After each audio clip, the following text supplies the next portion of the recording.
आज की इस वीडियो में हम आपको अजमेर शरीफ का पूरा इतिहास बताएंगे और साथ में ये भी बताएंगे कि अजमेर शरीफ जो कि एक हिंदू राजा पृथ्वीराज चौहान का गढ़ था, वहाँ एक फकीर का दरगाह कैसे बन गया।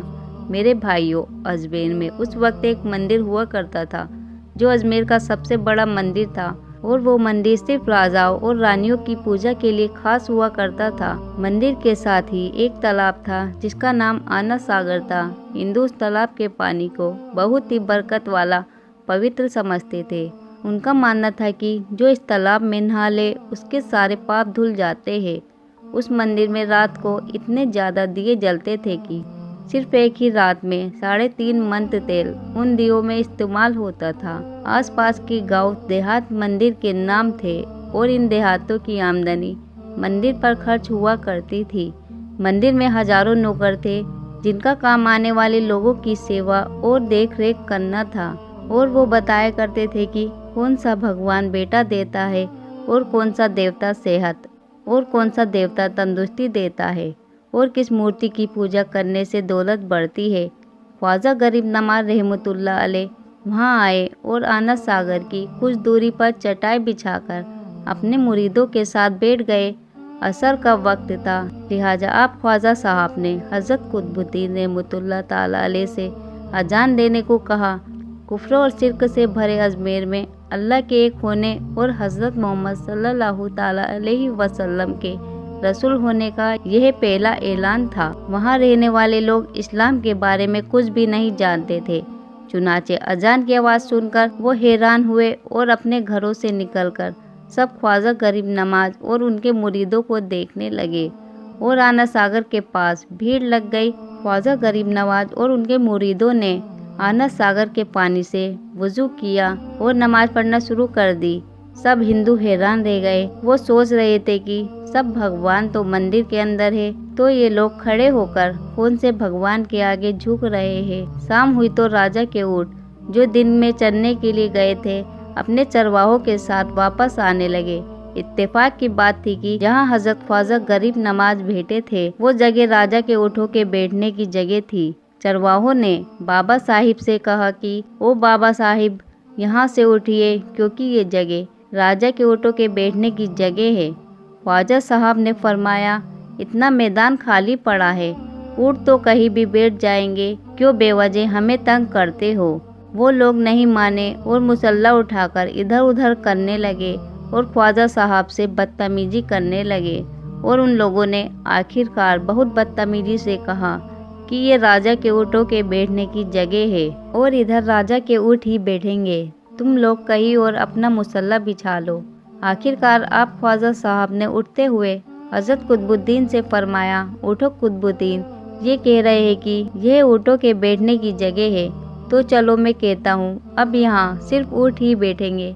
ये कहकर आप ख्वाजा साहब अपने साथियों समेत वहाँ से उठ गए। और अगली सुबह जब ऊँटों को चराने के लिए ले जाने का वक्त आया और चरवाहों ने ऊँटों को उठाना चाहा तो उन्हें पता चला कि ऊँट उठ ही नहीं पा रहे हैं। उन्होंने ऊँटों को मार मार कर जबरदस्ती उठाना चाहा, लेकिन वो बैठे ही रहे। चरवाहे परेशान हो गए कि जो ऊँट उनके एक इशारे पर उठ खड़े होते थे आज क्यों नहीं उठ रहे हैं। आखिरकार उन्हें याद आया कि कल उस बाबा ने कहा था कि चलो अब यहाँ ऊँट ही बैठे रहेंगे। लोग जमा होना शुरू हो गए। कोई कह रहा था कि फकीर कोई बड़ा जादूगर है, किसी का मानना था कि वो कोई भगवान का नया अवतार है। बात राजा पृथ्वीराज चौहान तक जा पहुंची कि एक मुसाफिर फकीर ने राजा के ऊँटों पर जादू कर दिया है। राजा ने हजरत ख्वाजा मोइनुद्दीन चिश्ती को खबर भेजी कि तुम कैसे फकीर हो जो बेजुबानों को बांध कर रखा है, ये बेचारे भूख और प्यास से मर जाएंगे, इसलिए मेहरबानी करके अपना जादू वापस ले लो। ख्वाजा साहब ने फरमाया, हम मुसलमान हैं और मुसलमान बदुआ नहीं करते और न जादू करते हैं। ऊँट जिसके हुक्म से बैठे थे उसी के हुक्म से खड़े हो जाएंगे। अब जो जाकर चरवाहों ने ऊँटों को उठाया तो पहली ही बार में उठ खड़े हो गए। गैर मुस्लिमों की दिलचस्पी इन मुसाफिरों में बढ़ने लगी।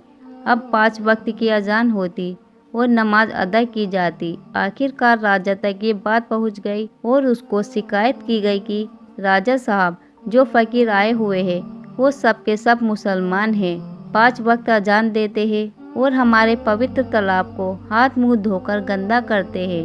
हमारे धर्म के खिलाफ बातें भी करते हैं और कहते हैं कि ये मूर्तियाँ पूजने के लायक नहीं है, ये तो सिर्फ एक पत्थर है, इसलिए इन्हें यहाँ से उठा लिया जाए। राजा पृथ्वीराज चौहान ने फकीरों को खबर भिजवाई कि तुम लोग गोश्त खाते हो, हमारे धर्म के खिलाफ बोलते हो और तो और हमारे पवित्र तालाब को अपने हाथ मुंह धोकर गंदा करते हो। हम कतई बर्दाश्त नहीं कर सकते, इसलिए तुम्हारे लिए अच्छा होगा कि तुम यहाँ से चले जाओ। ख्वाजा साहब ने फरमाया, और भी तो दुनिया आती है, सिर्फ हमारे ही पानी लेने से आखिर क्या फ़र्क पड़ जाएगा। राजा कहने लगा, वो सब हमारे धर्म और हमारे मजहब के लोग हैं और तुम दूसरे धर्म के हो। आइंदा तुम लोगों ने तालाब को नापाक किया तो हम तुम लोगों पर सख्त कार्रवाई करेंगे। ख्वाजा साहब ने हज़रत कुतुबुद्दीन रहमतुल्लाह अलैह से फरमाया, कुतुबुद्दीन, शायद ये लोग आइंदा हमारे पानी लेने पर कोई परेशानी खड़ी करेंगे, जाओ एक मस्कीजा पानी ले आओ। हज़रत ख्वाजा कुतुबुद्दीन बख्तियार काकी ने फरमाया, चलिए हम अपना प्याला भर लेते हैं। उन लोगों ने उनको प्याला भरने से मना कर दिया, लेकिन फिर बाद में जाकर वो लोग इस शर्त पर मान गए कि तुम्हारे जिस्म पानी से न छुए तो हम ये प्याला तुमको भरने देंगे। तो मेरे भाइयों, हज़रत ख्वाजा कुतुबुद्दीन रहमतुल्लाह ताला अलैह तालाब की पेड़ियों पर जा बैठे और अपने प्याले को पानी में डुबो दिया। जब वो प्याला भर गया तो हज़रत ख्वाजा कुतुबुद्दीन रहमतुल्लाह ताला अलैह ने वो प्याला ऊपर खींच लिया, लेकिन फिर क्या था, जब वो प्याला पानी से बाहर आया, आनंद सागर का सारा पानी सूख गया और आनंद सागर की तह में सूखी रेत उड़ने लगी। मानो ऐसा मालूम हो रहा था कि आनंद सागर उस छोटे से प्याले में समा गया है। आनंद सागर का सूखना था कि पूरे अजमेर में कोहराम मच गया। मोहल्ले में चीख पुकार और आहों की आवाज़ें शुरू हो गई। वो लोग रो रहे थे और कह रहे थे कि जो पाप हम आनंद सागर में नहाकर धो लिया करते थे और पापों से छुटकारा पा लिया करते थे, अब हम क्या करेंगे, अब हम पापों का बोझ लिए कहाँ फिरेंगे। सारे इलाके में ये खबर फैल गई कि मुसाफिर फकीर ने जादू के जोर से आनंद सागर को सुखा दिया है। मेरे भाइयों, जानते हो आगे क्या हुआ है? आगे हुआ ये कि राजा पृथ्वीराज चौहान आनंद सागर के सूख जाने की वजह से बहुत परेशान हुआ। उसने अपने वजीर को बुलाया और सबसे यही कहा कि फकीर या तो कोई जादूगर है या फिर वाकई कोई पहुंचा हुआ फकीर है। साथ ही उनकी परेशानी बढ़ गई कि अजमेर की रौनक थी ही आनंद सागर के दम से। इसकी वजह से लोग दूर दूर से अजमेर आते थे और अपना ईमान ताज़ा करके लौट जाया करते थे। आनंद सागर के सूख जाने से हिंदू धर्म को सख्त धक्का लगेगा और ये बड़ी शर्मनाक बात थी। आखिरकार ये कहा गया कि फ़कीर से बात की जाए कि आखिर वो फ़कीर चाहता क्या है। अगर वो कोई ऐसी बात चाहता है जो हमें पसंद आए तो फिर हम उसकी बात को मान लेते हैं और उससे माफ़ी मांग लेते हैं। चुनाचे सब मर्द और औरतें और बच्चे जाकर फ़कीर से मन्नत करने लगे कि लोगों को इस परेशानी से छुटकारा दिलाइए, हम सबसे जो गलती हुई है उसे माफ़ कर दो। हम अपने पापों का बोझ लेकर कहाँ जाएंगे और कैसे सुकून पाएंगे, क्योंकि हम लोग उसी तालाब में अपने पापों का बोझ धो लिया करते थे।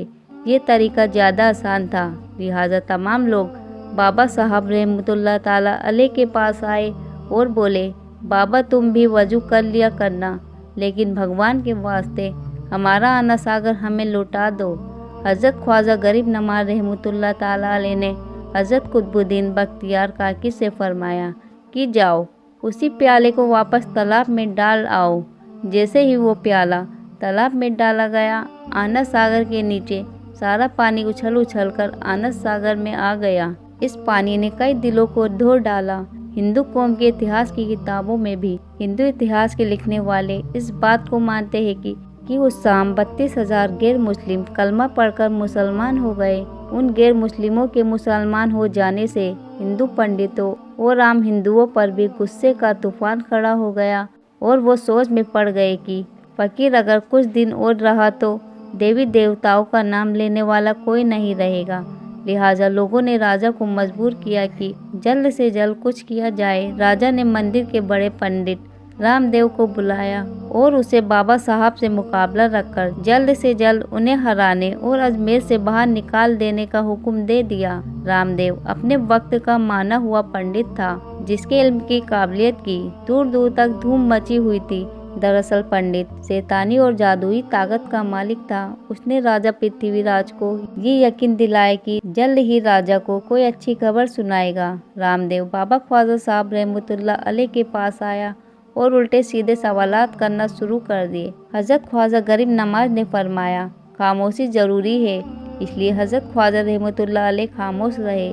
जब रामदेव ने हद से बढ़कर शोर मचाना शुरू कर दिया तो हजरत ख्वाजा गरीब नवाज ने उसकी तरफ आँख उठाई और मुस्कुराकर फरमाया, रामदेव तू शोर मचा रहा है और मैं तेरे माथे पर ईमान का नूर चमकता हुआ देख रहा हूँ। बस इतना कहना था, न जाने क्या करिश्मा हुआ। देखते ही देखते बाबा रामदेव कदमों पर गिरा और रोते हुए बोला, बाबा साहब जिस धर्म के तुम हो उस धर्म में मुझे भी शामिल कर लो। सब लोग जो मुकाबला देखने आए थे सब हैरान हुए और बाबा रामदेव जो बाबा को हराने आया था खुद ही मुसलमान हो गया। इतिहास की किताबें भरी पड़ी है कि हजरत ख्वाजा गरीब नवाज वो इकलौते बुजुर्ग है जिन्होंने 90 लाख गैर मुस्लिमों को मुसलमान किया। सदियां बीत गई लेकिन आज भी ख्वाजा गरीब नवाज का डंका वैसे ही बज रहा है। सुभान अल्लाह।